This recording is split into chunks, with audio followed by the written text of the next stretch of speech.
Subscribe to our YouTube channel and press the bell icon to get the latest update. Register on our website eduriseindia.com to join our live classes. Hello, it's Matlesh Singh, MK Singh, and welcome to the platform of Edurise India. देखिए पिछली video lecture में हम लोगों ने ना पढ़ा था screening effect और इफेक्टिव न्यूक्लियर चार्ज। देखिए ये दो जो कॉन्सेप्ट थे उसको हम लोग कहते हैं heart of the periodic table. इसी दोनों कॉन्सेप्ट से पूरा पीरियोडिक टेबल में पेरियोडिसिटी या पीरियोडिक प्रॉपर्टीज के बारे में हम लोग सोचते हैं। ठीक है, तो हम लोग अब जो स्टार्ट करेंगे वो पीरियोडिक प्रॉपर्टीज के बारे में स्टार्ट करेंगे। पीरियोडिक प्रॉपर्टीज में एटॉमिक रेडियस पढ़ना होता है, आयोनाइजेशन एनर्जी पढ़ना होता है, इलेक्ट्रॉन एफिनिटी पढ़ना होता है और इलेक्ट्रोनेगेटिविटी पढ़ना होता है। ठीक है, then let's start atomic radius. The term atomic radius, at first what is atomic radius? कोई भी एटम है, मान लीजिए ये एटम है, इट्स अ एटम। एटम का ये आउटर मोस्ट शेल हो गया और ये उसका न्यूक्लियस हो गया। तो ये जो शेल है, सेल से न्यूक्लियस के बीच की जो दूरी होती है, ठीक है ना, ये वाली दूरी, इसको हम लोग कह देते हैं atomic radius, R. That means atomic radius.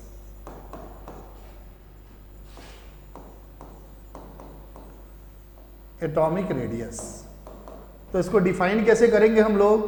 तो distance between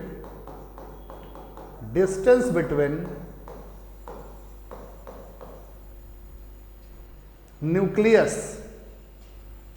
distance between nucleus, ठीक है, distance between nucleus and outermost orbit,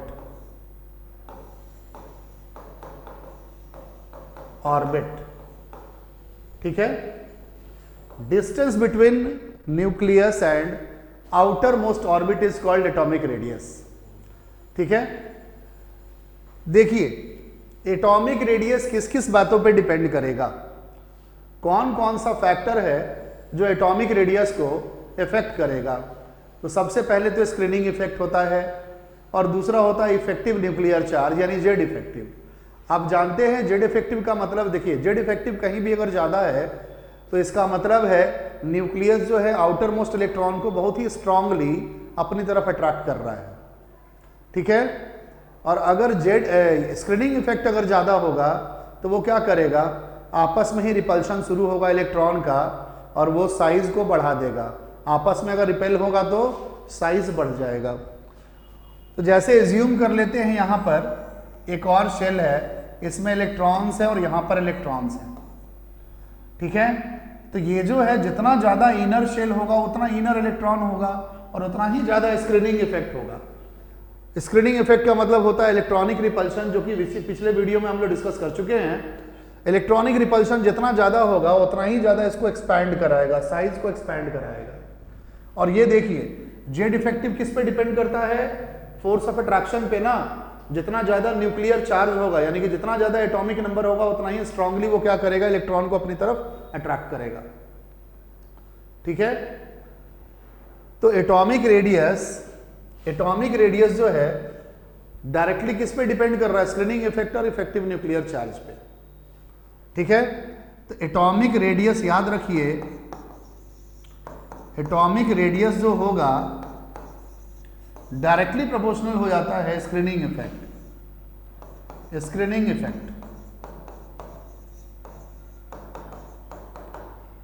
और एटॉमिक रेडियस जो होगा इनवर्सली प्रोपोर्शनल हो जाएगा, इनवर्सली प्रोपोर्शनल जेड इफेक्टिव का। जेड इफेक्टिव यानी हम कह सकते हैं कि जेड इफेक्टिव अगर ज्यादा होगा तो एटॉमिक रेडियस क्या हो जाना है, कम हो जाना है, और अगर स्क्रीनिंग इफेक्ट ज्यादा होगा तो एटॉमिक रेडियस को बढ़ जाना है। ठीक है, तो यहां से हम लोग पेरियोडिसिटी तो बता ही सकते हैं ना, यहां से कि पेरियोडिसिटी इसका क्या होगा, लेफ्ट टू राइट क्या होगा, टॉप टू बॉटम क्या होगा ग्रुप में। तो देखिए ये डिस्टेंस हमने बना दिया ऐसे, ये पीरियड हो गया लेफ्ट टू राइट, और ये ऊपर से नीचे ग्रुप हो गया, ऊपर से नीचे ये ग्रुप हो गया। तो हम इतना तो प्रेडिक्ट कर ही सकते हैं कि हम जान रहे हैं कि लेफ्ट टू राइट अगर जाते हैं तो इफेक्टिव न्यूक्लियर चार्ज बढ़ता चला जाता है या जेड इफेक्टिव बढ़ता चला जाता है। तो हमने पहले भी डिस्कशन किया है कि जब भी पीरियड में आपको कोई भी प्रेडिक्शन करना हो तो आपके दिमाग में जेड इफेक्टिव होना चाहिए। तो जेड इफेक्टिव बढ़ता जाएगा तो एटॉमिक रेडियस क्या हो जाएगा, घटता चला जाएगा। ठीक है, तो हम कह सकते हैं यहाँ पे एटॉमिक रेडियस जो होगा, एटॉमिक रेडियस, ठीक है, decreases top to bottom, decreases left to right, left to right. ठीक है, atomic radius decreases left to right in period. और ग्रुप में देखिए टॉप टू बॉटम क्या होगा, स्क्रीनिंग इफेक्ट बढ़ता चला जा रहा है, तो आपस में रिपल्शन बढ़ेगा तो रेडियस क्या हो जाएगा, बड़ा होता चला जाएगा। तो हम कह देंगे atomic radius, atomic radius increases, ठीक है, top to bottom, top to bottom, increases top to bottom.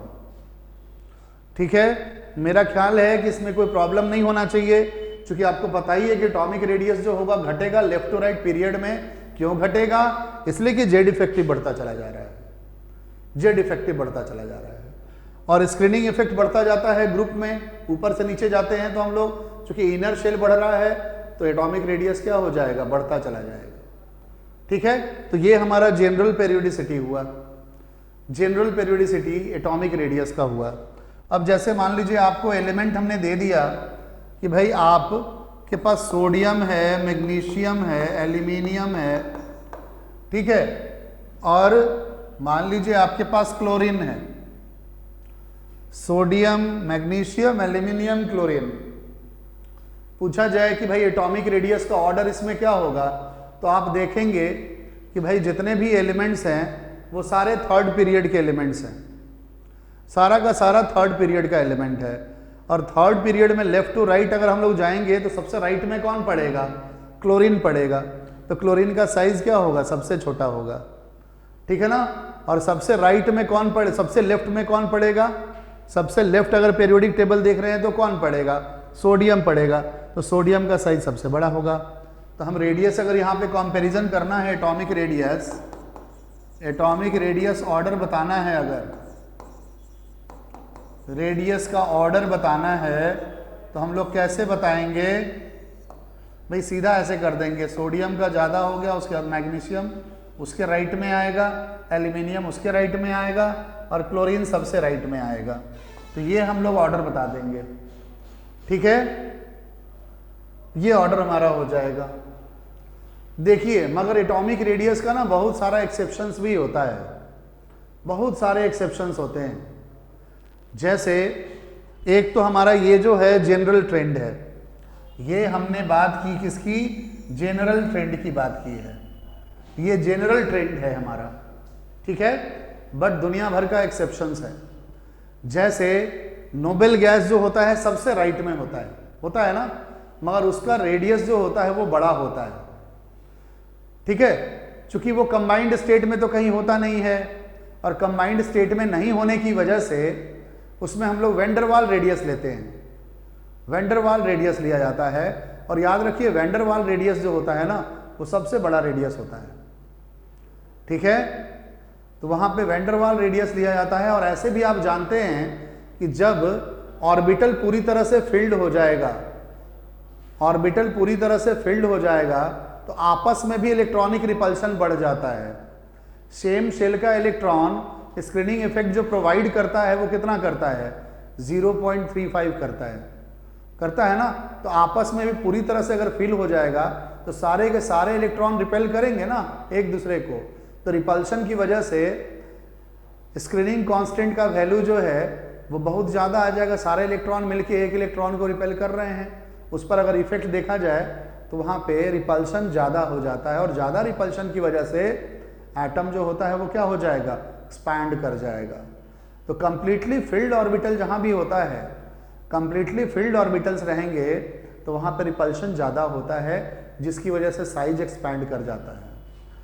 तो दो बातें हम लोग कहते हैं। फर्स्ट तो ये हो गया कि noble gas has greater radius होगा, ठीक है ना, बिकॉज यहां पर हम लोग क्या लेते हैं, because van der Waal radius is taken, van der Waals radius is taken, ठीक है, इज टेकन। दूसरा बात क्या करेंगे हम लोग, दूसरा बात ये करते हैं कि ऑर्बिटल पूरी तरह से अगर फील्ड हो जाए, ऑर्बिटल पूरी तरह से अगर फील्ड हो जाती है तो वहां पे इलेक्ट्रॉनिक रिपल्शन बढ़ जाता है। तो ये तो पहला बात हो गया। दूसरा बात यहां पे लिखते हैं हम कि there is more repulsion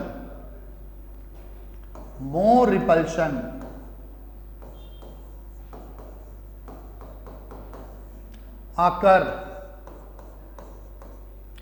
in filled orbital में रिपल्शन ज़्यादा एग्जिस्ट करता है, इसलिए उनका साइज जो होता है वो एक्सपैंड कर जाता है। वेंडरवाल रेडियस का बात हम लोग बाद में करेंगे, ठीक है। बट अभी ये समझना है कि जब ऑर्बिटल पूरी तरह से, नोबेल गैस में क्या होता है, उसका एक सबशेल जो होता है पूरी तरह से फिल्ड होता है, मतलब इस सेल में जो भी सबसेल हैं, जो भी ऑर्बिटल हो पूरी तरह से फिल्ड हैं आउटर मोस्ट ऑर्बिट में, तो उनका रिपल्शन बढ़ जाने की वजह से साइज जो है वो एक्सपैंड कर जाता है, ठीक है। तो ये बात है। नेक्स्ट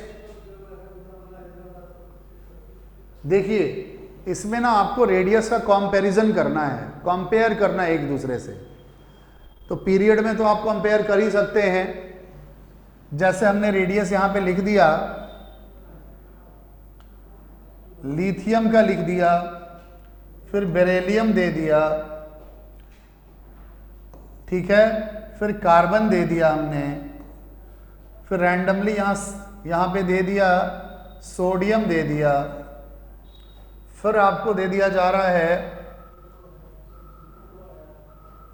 फ्लोरीन दे दिया जा रहा है। अब इनमें कंपेयर करना है रेडियस कंपेयर करना है।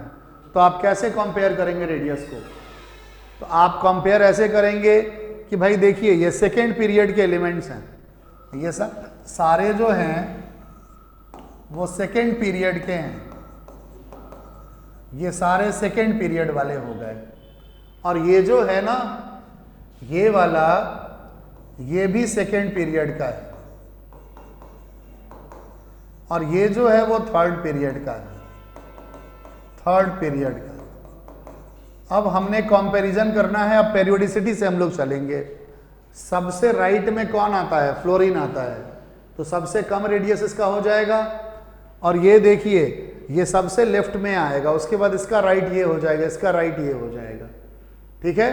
तो यहाँ पे कंपेयर कर सकते हैं ना आप कि फ्लोरीन जो होगा उसका सबसे कम रेडियस हो जाएगा, फ्लोरीन का सबसे कम रेडियस हो जाएगा, उसके बाद किसका होगा, तो भाई सबसे राइट में कौन है, कार्बन है, तो फिर और किसका हो जाएगा, फिर बेरिलियम का हो जाएगा, और यहाँ पे लिथियम का, और सोडियम तो पहला ही ग्रुप का है ना, थर्ड पीरियड में सबसे किधर है, ये लेफ्ट में है, तो सबसे लेफ्ट में है और लिथियम के नीचे है, तो लिथियम से साइज बड़ा किसका हो जाएगा, सोडियम का हो जाएगा। यहाँ पे हम लोग आसानी से सोडियम दे देंगे, ठीक है, ऐसे दे देंगे। बात समझ रहे हैं। देखिए हर एक एलिमेंट्स का रेडियस याद रखना पॉसिबल नहीं है, तो डाटा सब जगह रहता है, बुक्स में डाटा रहता है, डाटा जो है आप डाटा से कंपेयर कर सकते हैं, सबका एटॉमिक रेडियस गिवन होता है, ठीक है। बट हम लोगों को तो कंसेप्ट से मतलब है ना, कंसेप्ट से कैसे पता करेंगे। देखिए यहां पर ध्यान रखना है कि जैसे डी ब्लॉक का फोर्थ पीरियड में आप आ जाएं, फोर्थ पीरियड में आ जाए और ऐसे दे दे, फोर्थ पीरियड वाला पोटेशियम दे दे, कैल्शियम दे दे, स्कैंडियम दे दे, टिटैनियम दे दे, वेनेडियम दे दे, ठीक है ना, इस तरह से दे दिया जाए। पूछा जाए इसमें रेडियस का ऑर्डर क्या होगा, तो वही पीरियड वाला कंसेप्ट लगा देंगे। मगर वेनेडियम के बाद ना पीरियड वाला कंसेप्ट नहीं लगता है, इसके बाद पीरियड वाला कंसेप्ट नहीं लगता है, इसलिए कि एक्सेप्शंस आ जाते हैं, एक्सेप्शंस आ जाते हैं। यहाँ तक तो हम लोग कंपेयर कर लेंगे, यहाँ तक तो कंपेयर कर लेंगे। कैसे करेंगे, तो सबसे राइट में कौन है, वेनेडियम है, तो वेनेडियम का साइज क्या हो जाएगा, सबसे कम हो जाएगा। उसके बाद लेफ्ट में टिटैनियम आ गया, उसके बाद लेफ्ट में स्कैंडियम आ गया, उसके बाद लेफ्ट में कैल्शियम आ गया, और सबसे लेफ्ट में कौन है, फोर्थ पीरियड में पोटेशियम है। तो यहाँ पे ये रेडियस का ऑर्डर होगा, एटॉमिक रेडियस का ऑर्डर हो जाएगा, एटॉमिक रेडियस ऑर्डर। मगर इसके बाद ना वेनेडियम के बाद से एक्सेप्शन से स्टार्ट हो जाता है।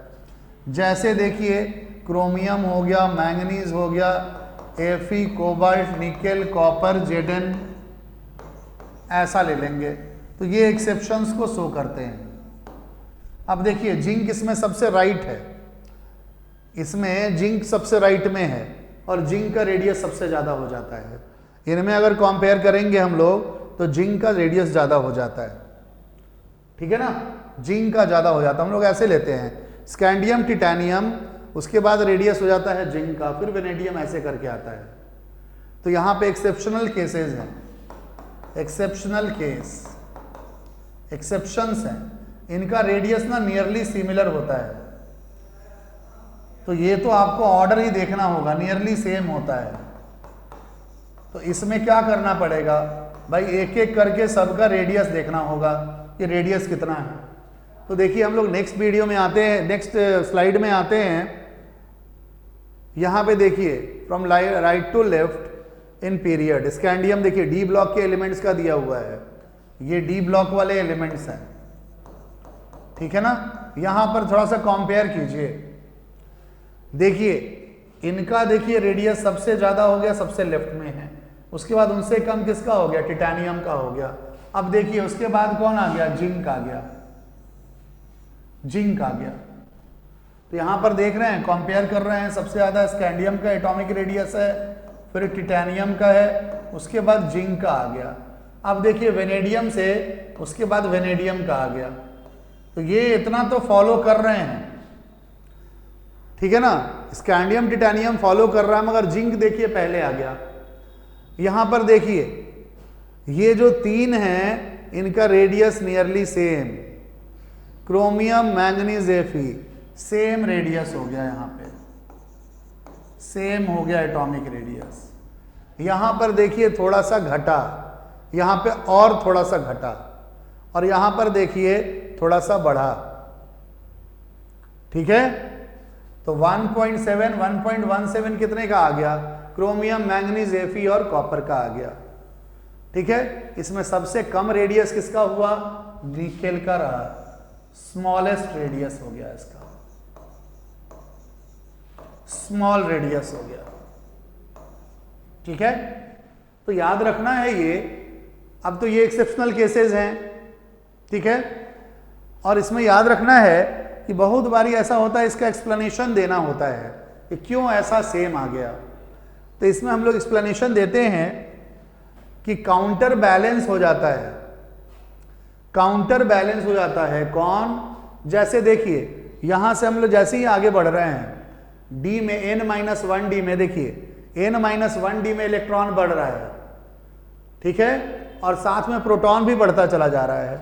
जैसे इसमें कितने प्रोटॉन हैं देख लीजिए, 24 प्रोटॉन्स हैं और इलेक्ट्रॉन भी 24 है। और इलेक्ट्रॉन जो है आप देखेंगे डी सबशेल जो है वो हाफ फिल्ड है, D5 4s1 लिखते हैं हम लोग, यानी ऑर्बिटल्स इसमें हाफ फिल्ड है, ठीक है। फिर इधर राइट में जा रहे हैं हम लोग, फिर इलेक्ट्रॉन बढ़ रहा है, अब प्रोटॉन भी बढ़ रहा है, इधर भी इलेक्ट्रॉन बढ़ रहा है, प्रोटॉन भी बढ़ रहा है, ठीक है ना।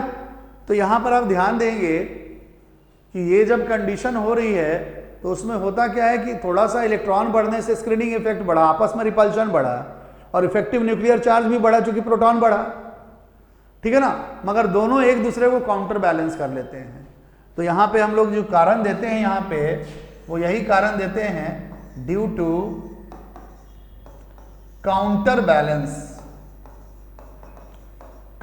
बैलेंसिंग ऑफ, काउंटर बैलेंसिंग किसका होता है? Counter balancing of atomic Z effective with screening constant या स्क्रीनिंग इफेक्ट, इसके साथ काउंटर बैलेंसिंग होता है। ठीक है, इसकी वजह से ये नियरली इक्वल रेडियस बता रहे। तो ये एक्सेप्शंस पे ध्यान देने हैं। देखिए ऐसे एक्सेप्शंस और भी मिलेंगे। ठीक है, ऐसे एक्सेप्शंस और भी आपको मिलेंगे। जैसे इफ ब्लॉक में एक चीज पढ़ते हैं हम लोग, लेंथेनाइड कॉन्ट्रैक्शन, यानी रेगुलर डिक्रीज इन साइज। जैसे 0.01 का अंतर है तो सब जगह 0.01 का अंतर होगा लेफ्ट टू राइट एकदम, जैसे जैसे लेफ्ट से राइट में जाएंगे हम लोग इफ ब्लॉक में। तो regular decrease in size due to poor screening effect of f का पुअर स्क्रीनिंग इफेक्ट की वजह से रेगुलर डिक्रीज इन साइज होता है, that is called lanthanide contraction. ठीक है, अब देखिए अभी हम लोग ग्रुप में चलेंगे। ये तो पीरियड की बात हो गई, लेफ्ट टू राइट की बात हम लोग कर रहे हैं। अब हम लोग चले आते हैं ग्रुप में। ग्रुप में एटॉमिक रेडियस का वेरिएशंस कैसे है? लिथियम दे दिया गया, सोडियम दे दिया गया, पोटेशियम दे दिया गया, रुबिडियम दे दिया गया, सीजियम दे दिया गया। पूछा जाए एटॉमिक रेडियस का ऑर्डर क्या है? मोस्ट सिंपल बात है ये, एटॉमिक रेडियस का ऑर्डर आपको बताना है। तो आप जानते हैं ये क्या है, टॉप टू बॉटम है, और हम जान रहे हैं कि टॉप टू बॉटम जाएंगे तो स्क्रीनिंग इफेक्ट बढ़ता जाएगा और एटॉमिक रेडियस क्या होगा? एटॉमिक रेडियस भी बढ़ता जाएगा। तो हम कैसे बता देंगे इसमें? इस तरह से ऐसे बता देंगे भाई। रेडियस का ऑर्डर जो होगा, एटॉमिक रेडियस ऑर्डर, हम लोग आसानी से ऐसे लिख देंगे। ठीक है, ग्रुप में हमेशा देखेंगे ऊपर से नीचे जाने पे ना एटॉमिक रेडियस बढ़ेगा, ये हमारा जनरल कॉन्सेप्ट है। बट एक्सेप्शन तो जान छोड़ता नहीं इसमें। तो देखिए एक्सेप्शंस कैसे बताएंगे।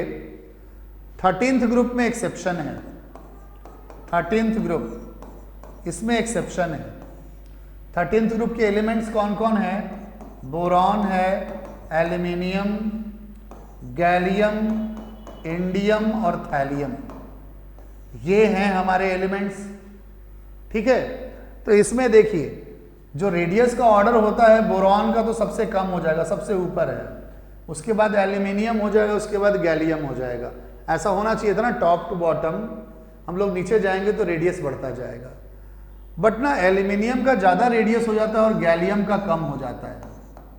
एल्यूमिनियम, इंडियम और थैलियम, इस तरह से ऐसे हम लोग रेडियस बताते हैं इसका। तो सोचा गया कि भाई देखिए यहाँ पे एक्सेप्शन तो आया ना, ये टर्म क्या आया? एक्सेप्शन आया एक। तो ऐसा क्यों हुआ? तो गैलियम का जो लोअर रेडियस होता है उसको हम लोग कहते हैं एस्किनाइड कॉन्ट्रैक्शन। कौन सा कॉन्ट्रैक्शन कहेंगे? एस्किनाइड कॉन्ट्रैक्शन। तो हम लोग कारण देते हैं गैलियम शोज लोअर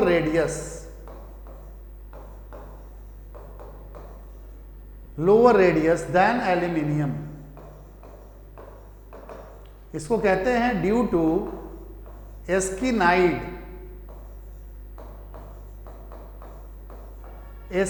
कॉन्ट्रैक्शन। इसको कहा जाता है एस्किनाइड कॉन्ट्रैक्शन। ठीक है, इसको हम लोग कहेंगे एस्किनाइड कॉन्ट्रैक्शन। ठीक है, एस्किनाइड कॉन्ट्रैक्शन क्या है? तो पहले इसके नॉर्मल कॉन्फ़िगरेशन पे हम लोग चलते हैं। जो नॉर्मल कॉन्फ़िगरेशन है 13th ग्रुप का, वो कैसे लिखते हैं हम लोग? तो ऐसे लिखते हैं NS2। फिर इलेक्ट्रॉन जो भरते हैं देखिए N-1D, N-1D 10 होता है, तब फिर Np1 होता है, ऐसे। ठीक है ना, इस तरह से पहले NS वाला इलेक्ट्रॉन भर देंगे, उसके बाद मतलब पहले जो है NS वाला भरा रहता है, उसके बाद N-1D भरता है ना। रिकॉल कीजिए, N-1D, जैसे मान लीजिए गैलियम का हम कॉन्फ़िगरेशन लिख रहे हैं, गैलियम का कॉन्फ़िगरेशन लिख रहे हैं, तो क्या आएगा? 4s2 और इससे पहले 3D10 भरा रहेगा, मतलब 4s2 पहले भरते हैं, 3D10 बाद में भरते हैं। तो कॉन्फ़िगरेशन देखिएगा 3D10 4s2 और उसके बाद 4p1 आता है, ठीक है ना, 4p1 आता है, फोर्थ पीरियड का एलिमेंट है ये गैलियम, ठीक है। Scandium, boron second period, third period aluminium और फोर्थ पीरियड गैलियम। अब देखिए ये कॉन्फ़िगरेशन आता है, यानी कि गैलियम में 3D10 10 इलेक्ट्रॉन जो है वो D में भरा हुआ है, और ये क्या देता है, प्रोवाइड्स पुअर स्क्रीनिंग इफेक्ट। ये क्या देगा, पुअर स्क्रीनिंग इफेक्ट देता है। तो इसका मतलब जब पुअर स्क्रीनिंग इफेक्ट देगा ये, तो निश्चित रूप से क्या होगा, इफेक्टिव न्यूक्लियर चार्ज डोमिनेट करेगा। सो इफेक्टिव न्यूक्लियर चार्ज या जेड इफेक्टिव डोमिनेट्स, वहां पे क्या होगा, अट्रैक्शन बढ़ जाएगा ना, जब रिपल्शन कम होगा तो अट्रैक्शन क्या हो जाएगा, बढ़ जाए। जेड इफेक्ट डोमिनेट्स, ये डोमिनेट कर जाता है, एंड साइज क्या हो जाएगा, इसीलिए साइज को कॉन्ट्रैक्ट करा दिया, तो उसको हम लोग कहते हैं स्किनाइड कॉन्ट्रैक्शन। तो इसका मतलब स्किनाइड कॉन्ट्रैक्शन किसको कहेंगे, due to poor screening effect of D electron, Z effective dominates called as scandide contraction, ठीक है। इसीलिए साइज क्या हो जाता है, कॉन्ट्रैक्ट हो जाता है। तो ये जो स्किनाइड कॉन्ट्रैक्शन का बात करेंगे वो किसके लिए करेंगे, due to poor screening effect of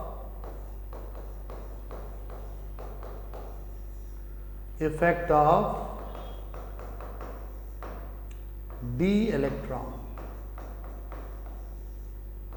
ठीक है।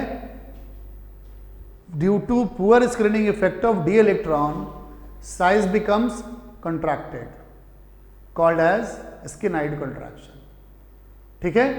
और poor screening effect of F जहां पे होता है उसको हम लोग कह देते हैं लेंथेनॉइड कॉन्ट्रैक्शन, ठीक है। तो ये यहां पर कॉज है, एक्सेप्शन है। अब देखिए ऐसा ही एक्सेप्शन डी ब्लॉक में भी आता है, डी ब्लॉक में भी आता है। डी ब्लॉक में, जैसे डी ब्लॉक में हम लोग पढ़ते हैं, डी ब्लॉक के एलिमेंट्स देखिएगा आप, ऐसे है स्कैंडियम, ऐसे यट्रियम लैंथनम, फिर इसके बाद होता है टिटैनियम, जिरकोनियम, हॉफनियम, और इसके बाद जितना भी रेस्ट है, यहां से देखिए ये कौन सा ग्रुप है, ये वाला हो गया थर्ड ग्रुप, ये फोर्थ ग्रुप है, फोर्थ टू ट्वेल्थ ग्रुप, इतना ग्रुप में हम आके देखेंगे। देखिए ये जो है, ये जो एलिमेंट्स हैं ये फोर्थ पीरियड वाले हैं, 3D ट्रांजिशन कहते हैं इसको, फोर्थ पीरियड वाले हैं। ये जो है फिफ्थ पीरियड वाला है, और ये जो है सिक्स्थ पीरियड वाला है, तो इसको 3D ट्रांजिशन कहते हैं, 3D सीरीज, इसको कहते हैं हम लोग 4D सीरीज, इसको कहते हैं 5D सीरीज,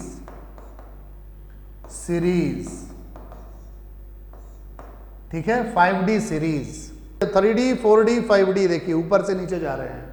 तो रेडियस जो होता है ना ऐसे बढ़ना चाहिए, ठीक है ना। टिटैनियम से बड़ा किसको होना चाहिए, जिरकोनियम को, जिरकोनियम से बड़ा किसको होना चाहिए था रेडियस, हॉफनियम को, बट ऐसा होता नहीं है।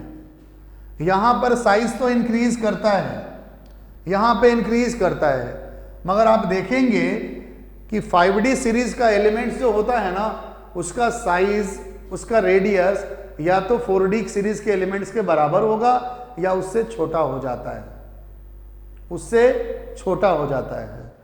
तो हम लिख सकते हैं कि साइज ऑफ, साइज का मतलब क्या है, रेडियस से है, size of 4D series element is equal to size of 5D series element, ठीक है ना। ये दोनों क्या हो जाते हैं, बराबर हो जाते हैं, नियरली इक्वल होते हैं। और देखिए एक एग्जाम्पल है जहां पर ये वाला जो एग्जाम्पल है देखिएगा कि हॉफनियम का रेडियस जो होता है जिरकोनियम से कम हो जाता है। Radius of hafnium is less than radius of zirconium, ऐसा हो जाता है। अब यहां पर देखिए कॉन्ट्रैक्ट कर गया साइज, जबकि 5D का एलिमेंट है, इसका साइज बड़ा होना चाहिए, जबकि यहां कॉन्ट्रैक्ट कर जा रहा है। तो इसको हम लोग कहते हैं, ये क्यों होता है ऐसा, ये क्यों होता है? Due to lanthanoid contraction. ये क्यों होगा? ये होगा ड्यू टू लेंथेनॉइड कॉन्ट्रैक्शन। इसको हम लोग कहते हैं लेंथेनॉइड कॉन्ट्रैक्शन। ये होता है लेंथेनॉइड कॉन्ट्रैक्शन की वजह से। ठीक है, अब हमारे पास है कि लेंथेनॉइड कॉन्ट्रैक्शन है क्या? लेंथेनॉइड कॉन्ट्रैक्शन है क्या? तो यहां पर देखिए, अगर आप कॉन्फ़िगरेशन पर जाएंगे तो 4D अगर भर रहा है तो उससे पहले सिर्फ 3D भरा होगा। ठीक है ना? 4D सीरीज में क्या होगा? इलेक्ट्रॉन कहां फिल होता है? 4D में होता है। इलेक्ट्रॉन कहां फिल होगा? 4D में। तो इससे पहले जो भरा होगा 3D कंप्लीट होगा, ये कंप्लीटली भरा होगा, ये फिल्ड होगा, एकदम कंप्लीटली फिल्ड होगा ये। ठीक है, मगर जब हम 5D में आते हैं, 5D सीरीज में आएंगे तो देखिए कौन कौन बड़ा बड़ा सबशेल कौन कौन भरा होगा? 3D भरा होगा, 4D भरा होगा, 4F भरा होगा। 5D सीरीज में डी में इलेक्ट्रॉन तभी भरना शुरू होता है जब ये तीनों भर जाएंगे, तभी। ये पूरी तरह से फिल्ड है। तो आप क्या कहेंगे यहां पे कि जितने भी पुअर स्क्रीनर हैं, पुअर स्क्रीनर जो हैं, पुअर स्क्रीनिंग इफेक्ट देने वाले स्क्रीनर, ये क्या हैं? फील्ड हैं। पुअर स्क्रीनर फील्ड हैं। तो ये बताइए यहां पर क्या होगा? जेड इफेक्टिव जो है वो क्या कर जाएगा? डोमिनेट कर जाएगा। तो जेड इफेक्टिव क्या हो जाएगा? डोमिनेट कर जाएगा और साइज को क्या करेगा? कॉन्ट्रैक्ट करा लेगा। This concept is called lanthanoid contraction due to poor screening effect of f. ठीक है ना? मेनली जो रोल है, एफ में कितने इलेक्ट्रॉन भरते हैं? 14 इलेक्ट्रॉन भर जाते हैं। तो डी का तो पुअर स्क्रीनिंग होता ही है। अगर सिंपली अकेला डी का होगा ना तो उसको एस्कीनाइड कॉन्ट्रैक्शन कह देते हैं। मगर यहां पर क्या है? Poor screening effect of F भी है। तो जब poor screening effect of F की बात हम लोग करते हैं तब उसको हम लोग कह देते हैं lanthanoid contraction. It is called as lanthanoid contraction due to poor screening effect of f. Z effective dominates and size will become contract, called as lengthenoid contraction. Is it clear? मेरा ख्याल है कि इसमें कोई परेशानी नहीं हुआ होगा। ठीक है, पूछा जाता है कि लेंथेनॉइड कॉन्ट्रैक्शन का सबसे प्रोमिनेंट एग्जाम्पल कौन है? तो इन सब में देखिए साइज तो बराबर हो रहा है, मगर एक एग्जाम्पल ऐसा है जिसमें 5D सीरीज के एलिमेंट का रेडियस कम हो जाता है और 4D का ज्यादा हो जाता है। ठीक है, तो it is a prominent example, best example of lanthanoid contraction in D block. याद रखिएगा लेंथेनॉइड कॉन्ट्रैक्शन का यहां पे कोई रोल नहीं होता है। ये कौन सा ग्रुप है? हमारा थर्ड ग्रुप है। तो यहां पे लेंथेनॉइड कॉन्ट्रैक्शन का कोई रोल नहीं होता है। यहां पर साइज जो होगा रेडियस इंक्रीज करता है ऊपर से नीचे, यहां पर रेडियस जो होगा इंक्रीज करेगा। Radius increases top to bottom, top to bottom. तो यहां पे लेंथेनॉइड कॉन्ट्रैक्शन का कोई असर नहीं है। तो पूछ भी देता है क्वेश्चन में कि लेंथेनॉइड कॉन्ट्रैक्शन का इफेक्ट कहां पे नहीं है? डी ब्लॉक में। दैट इज थर्ड ग्रुप, वहां पे असर नहीं होता है। ठीक है, बात समझ रहे हैं? मेरा ख्याल है कि इसमें कोई दिक्कत नहीं होना चाहिए। It is the example of lanthanoid contraction. ठीक है, अब देखिए लेंथेनॉइड कॉन्ट्रैक्शन की बात हम लोग एफ ब्लॉक में भी करते हैं। वहां भी क्या होता है? Poor screening effect of f left to right जैसे जैसे हम लोग जाते हैं साइज जो होता है कॉन्ट्रैक्ट होता चला जाता है, एकदम रेगुलर बेसिस पे, रेगुलर मैनर में साइज कॉन्ट्रैक्ट होता है, that is called lanthanoid contraction. उसको भी हम लोग क्या कहते हैं, लेंथेनॉइड कंट्रैक्शन कहते हैं। टाइप्स ऑफ रेडियस पे कि देखिए वैसे तो एटम फ्री होते नहीं है ना कि आप एटॉमिक रेडियस आसानी से ले लें, अकेला फ्री एटम रहे या उसका रेडियस ले लें। जब अकेला फ्री एटम रहेगा तो आप रेडियस ले नहीं सकते हैं। तो रेडियस हमेशा बात हम लोग करते हैं कंबाइंड स्टेट में, इसलिए कि एटम हमेशा अपने कंबाइंड फॉर्म में होते हैं। तो देखिए कंबाइंड फॉर्म में जो रेडियस हम लोग लेते हैं वो लेते हैं, फर्स्ट टाइप्स ऑफ रेडियस है फर्स्ट कोवेलेंट रेडियस। यहां पे दिया हुआ है पहला कोवेलेंट रेडियस। देखिए दो कोवेलेंट बॉन्डेड, ठीक है ना, एटम जो होते हैं कोवेलेंटली बॉन्डेड, जैसे देख लीजिए यहां पर मान लीजिए H2 है या Cl2 है, इसको हम मान लेते हैं कि Cl2 ही है। एक क्लोरीन एटम ये हो गया और दूसरा क्लोरीन एटम ये हो गया। और यहां पे बात हम लोग करते हैं types of radius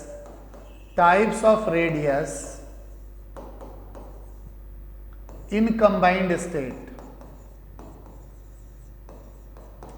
combined state में बात कर रहे हैं हम लोग, ठीक है, कंबाइंड स्टेट में। तो पहला टाइप जो होता है कोवेलेंट रेडियस होता है जब दो एटम कोवेलेंट बॉन्डेड हैं।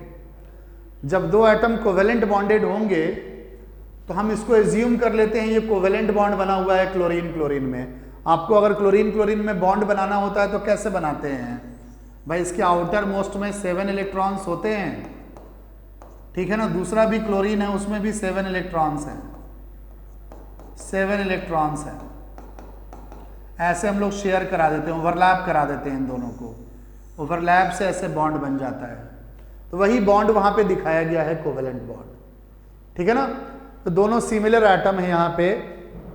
तो देखिए जब दोनों कोवेलेंट बॉन्डेड हैं तो मॉलिक्यूल तो हम सेपरेट कर ही सकते हैं ना। मॉलिक्यूल तो भाई इंडिविजुअल एग्जिस्टेंस वाला होता है, उसको सेपरेट कर सकते हैं हम लोग। तो याद रखिए ये इसका मान लीजिए न्यूक्लियस है। तो दोनों न्यूक्लियस के बीच का डिस्टेंस जो होता है ना, ये जो डिस्टेंस होता है इसको हम लोग कहते हैं कोवेलेंट बॉन्ड में दोनों न्यूक्लियस के बीच का डिस्टेंस। दो कोवेलेंटली बॉन्डेड एटम जो होंगे उन दोनों के न्यूक्लियस के बीच का डिस्टेंस ये कहलाता है बॉन्ड लेंथ, या इसको हम लोग कहते हैं बॉन्ड डिस्टेंस।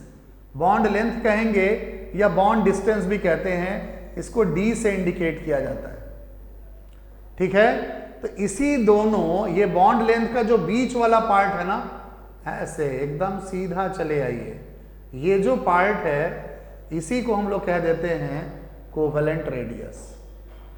ये हो जाएगा हमारा covalent radius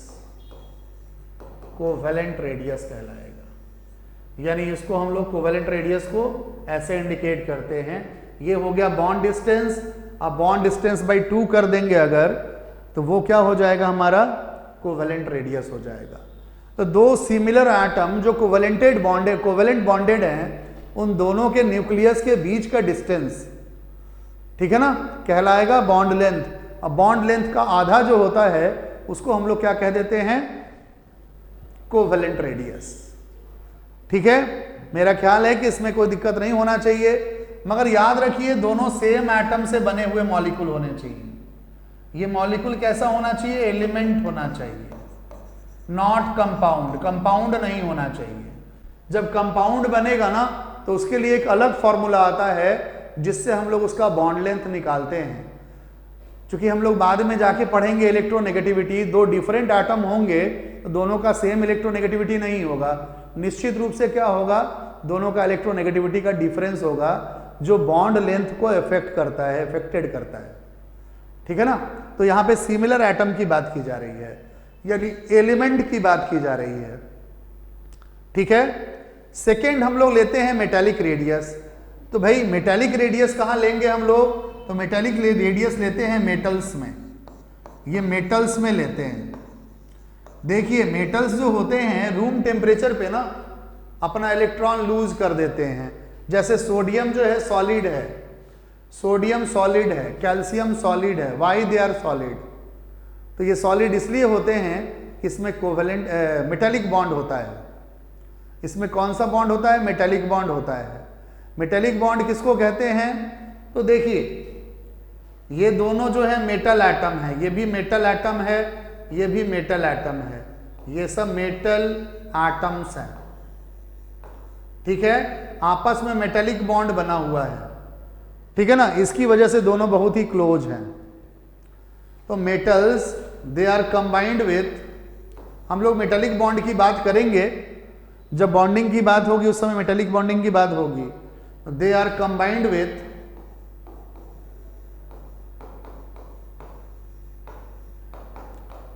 metallic bonding, metallic bonding से ये कंबाइंड है, ठीक है। मेटेलिक बॉन्डिंग से कंबाइंड है।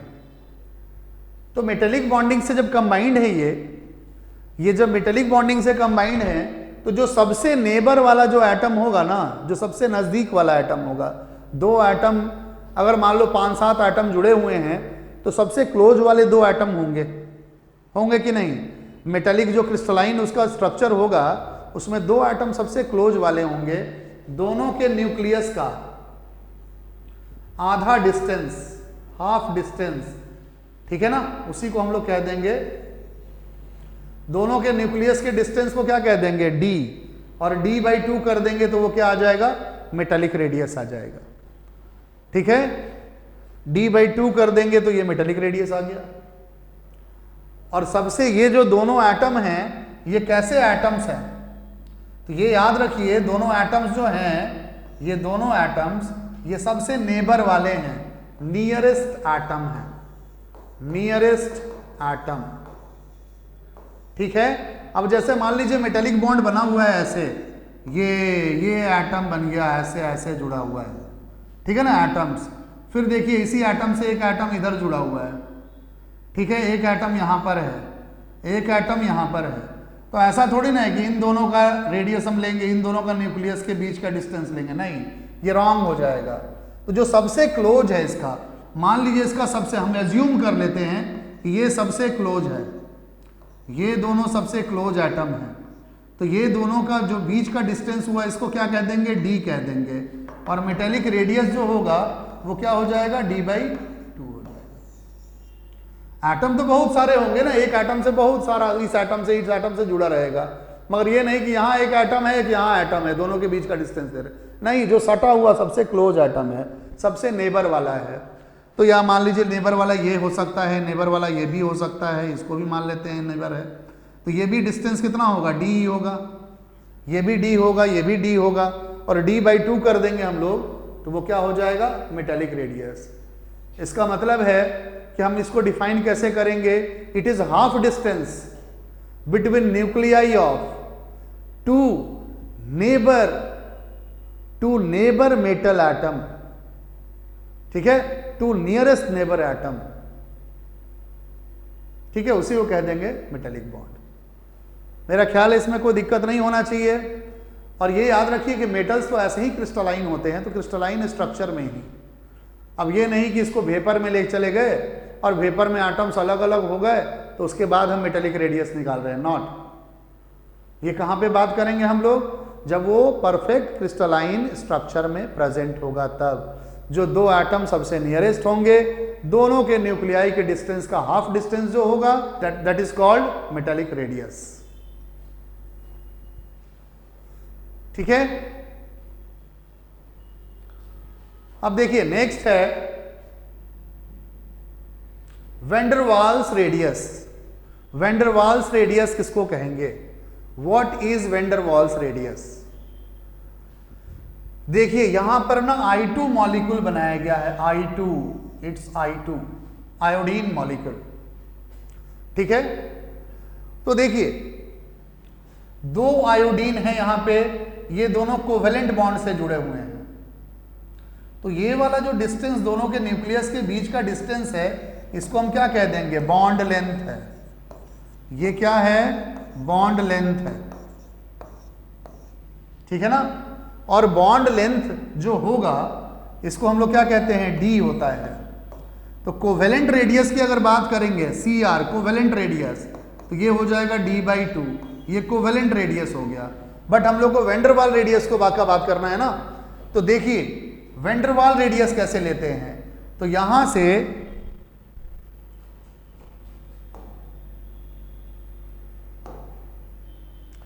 देखिए ये न्यूक्लियस और ये न्यूक्लियस का डिस्टेंस देखिए, ये वाला डिस्टेंस देखिए, जो सबसे नेबर वाले हैं, जो सबसे नेबर वाला दोनों एटम है, ये भी आयोडीन मॉलिक्यूल है, ये भी आयोडीन मॉलिक्यूल है।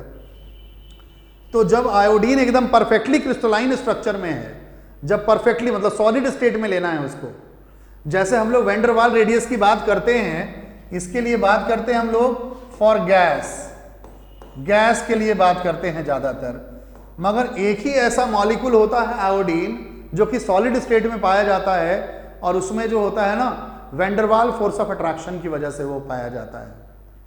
ठीक है, वेंडरवाल फोर्स ऑफ अट्रैक्शन लगता है तब वो सॉलिड होता है।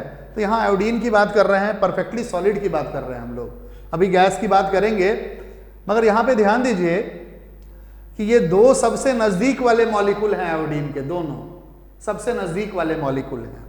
तो दो सबसे नजदीक वाला नेबर वाला मॉलिक्यूल जो है, उसमें सबसे नेबर वाला जो एटम है, ठीक है ना, जो सबसे नेबर वाला एटम है, दोनों के न्यूक्लियस के बीच के डिस्टेंस का मान लीजिए ये डी है, इसको मान लेते हैं हम डी, ठीक है, इसको मान लेते हैं कि डी है। तो वेंडरवाल रेडियस जो लिखते हैं हम लोग, वेंडरवाल्स रेडियस जो लिखते हैं वो लिखेंगे d/2, ठीक है, d/2 वेंडरवाल्स रेडियस d/2 होगा। तो इसको डिफाइन हम लोग कैसे करेंगे, इसको डिफाइन हम लोग करेंगे, ठीक है, कि distance between nuclei of two neighbour atom, ठीक है, distance between nuclei of two neighbour atom, ठीक है, उसका हाफ जो लेंगे वही हमारा क्या हो जाएगा, वेंडरवाल रेडियस हो जाएगा। यानी it is half distance between nucleus of two atoms, two neighbour atoms is called van der Waal radius. ठीक है, तो इस तरह से डिफाइन इसको करना होगा। तो ये आयोडीन में हम लोग डिफाइन कर दिए। अब जैसे मान लीजिए यहां पे आप बात समझ गए होंगे कि ये वाला जो है ये क्या है, कोवेलेंट रेडियस है, और देख लीजिए ये डिस्टेंस जो है ये ऊपर वाला डिस्टेंस है, उसी का हाफ ले लेंगे तो ये क्या हो जाएगा, हमारा वेंडरवाल रेडियस हो जाएगा। ठीक है, बात समझ रहे हैं। तो इसको डिफाइन हम लोग कैसे करेंगे, इसको डिफाइन करेंगे, इसको डिफाइन हम लोग करेंगे ऐसे, यहां पे डिफिनीशन लिखते हैं, इसको डिफाइन करेंगे, it is half distance of two neighbour atom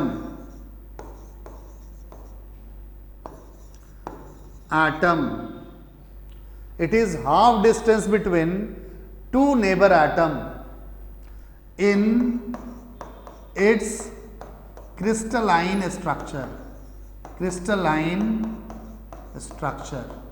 इसका जो क्रिस्टलाइन स्ट्रक्चर होगा उसमें जो सबसे नजदीक वाला एटम है, उन एटम के न्यूक्लियाई के बीच के डिस्टेंस का हाफ वेंडरवाल रेडियस कहलाएगा। उसको हम लोग कह देंगे वेंडरवाल रेडियस।